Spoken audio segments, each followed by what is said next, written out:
अंग्रेज़ों ने इस देश में बहुत सारे कानून बनाए थे डिवाइड एंड रूल करने के लिए, लूटने और बांटने के लिए, लेकिन कांग्रेस ने भी बहुत से कानून बनाए इस देश को डिवाइड एंड रूल करने के लिए और लूटने और बांटने के लिए। 1991 में पहला कानून बनाया प्लेसेस ऑफ वर्शिप एक्ट, और हिंदू, जैन, बौद्ध, सिख के लिए कोर्ट का दरवाज़ा बंद कर दिया। 1992 में दूसरा कानून बनाया, इस देश को हिंदू और मुस्लिम में बांट दिया, अल्पसंख्यक बहुसंख्यक में बांट दिया। हिंदू लॉ हिंदू, जैन, बौद्ध, सिख पे लागू होता है, लेकिन हिंदू को मेजॉरिटी बना दिया, सिख, जैन, बौद्ध को माइनॉरिटी बना दिया। ये इसकी डिवाइड एंड रूल की पॉलिटिक्स थी। और तीसरा जो सबसे घटिया कानून बनाया कांग्रेस ने 1995 में, जिसको कहते हैं वक्फ एक्ट, जिसको मैंने सुप्रीम कोर्ट, हाई कोर्ट में चैलेंज किया है, और इसकी अगली सुनवाई भी सुप्रीम कोर्ट में होगी, क्योंकि इन्हें हाई कोर्ट से ट्रांसफर पिटीशन फाइल कर दिया है कि मैटर अब हाई कोर्ट में नहीं बल्कि सुप्रीम कोर्ट में चलना चाहिए।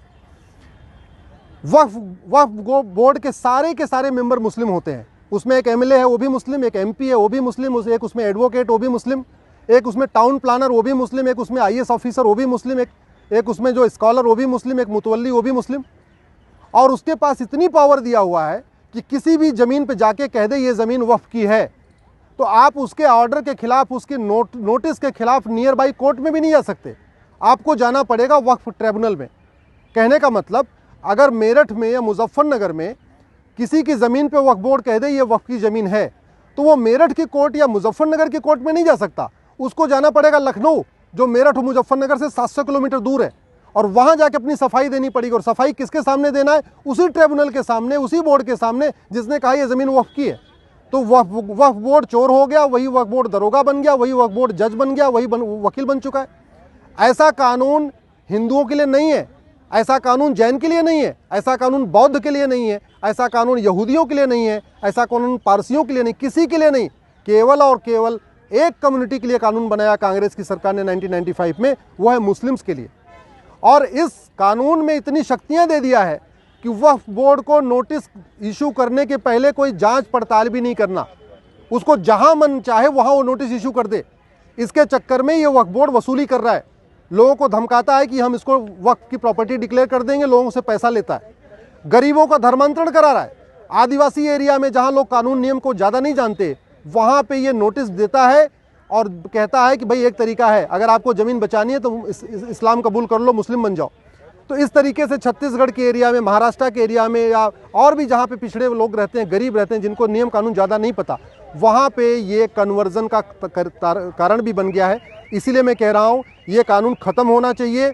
घटिया कानून बनाना सबसे बड़ा राष्ट्रद्रोह है, और घटिया कानूनों के खिलाफ चुप रहना भी सबसे बड़ा राष्ट्रद्रोह है। मैं इस देश के सांसदों से निवेदन करता हूं, विधायकों से निवेदन करता हूं, इस घटिया कानून के खिलाफ बोलिए। 1991 के प्लेसेस ऑफ वर्शिप एक्ट के खिलाफ बोलिए, 1992 के माइनॉरिटी कमीशन एक्ट के खिलाफ बोलिए, और 1995 के वक्फ एक्ट के खिलाफ बोलिए। ये तीनों कानून कांग्रेस ने भारत में डिवाइड एंड रूल के लिए बनाया था, सत्ता के लिए बनाया था, मुस्लिम अपीजमेंट के लिए बनाया था। और जितनी दोषी कांग्रेस है इस कानून को बना के, उतने ही दोषी वो लोग हैं जो इस कानून पे मौन है। जो लोग इस कानून के खिलाफ चुप हैं, मैं उनको देशभक्त नहीं मानता। घटिया कानून बनाना देशद्रोह है, तो घटिया कानूनों पे चुप रहना भी देशद्रोह है। घटिया कानूनों के खिलाफ न बोलना भी देश से गद्दारी है। इसलिए मैं सबसे निवेदन करता हूं, इन तीनों कानूनों के खिलाफ बोलिए। इस देश में संविधान है, जो कानून होना चाहिए वो सबके लिए होना चाहिए। अगर वक्फ एक्ट जैसा कानून सबके लिए होता तो बात समझ में आती थी, लेकिन केवल मुस्लिम्स के लिए ऐसा कानून, बाकी किसी को ऐसा कानून नहीं। क्या हिंदू इस देश में दूसरे दर्जे के नागरिक हैं? क्या जैन इस देश में सेकंड क्लास सिटीजन है? क्या बौद्ध इस देश के सेकंड क्लास सिटीजन है? क्या इस देश के जो पारसी हैं, यहूदी हैं, वो सेकंड क्लास सिटीजन है? ये सब बराबर हैं। तो कानून सबके लिए एक होना चाहिए, कानून सबके अलग लिए कॉमन होना चाहिए। इस तरीके से मुस्लिम्स के लिए एक कानून अलग से, ये देश की एकता अखंडता के खिलाफ है, कॉन्स्टिट्यूशन के बेसिक स्ट्रक्चर के खिलाफ है। इसलिए इस कानून को मैंने चैलेंज किया है। मैं सबसे निवेदन करता हूँ, इस कानून के खिलाफ बोलिए, सोशल मीडिया में बोलिए, पब्लिकली बोलिए, सड़क पे उतरिए, सांसदों का घेराव करिए, अपने विधायकों का घेराव करिए, क्योंकि ये समाधान सड़क, संसद, सुप्रीम कोर्ट से ही होगा। आप अगर सांसद नहीं हैं, सुप्रीम कोर्ट नहीं आ सकते हैं, तो कम से कम सड़क पे उतरिए, इस कानून, इन तीनों कानूनों के खिलाफ बोलिए। 1991 का प्लेसेस ऑफ वर्शिप एक्ट, 1992 का माइनॉरिटी कमीशन एक्ट और 1995 का वक्फ एक्ट, इन तीनों कानूनों को ख़त्म करने के खिलाफ आवाज़ उठाइए। जय हिंद, जय भारत।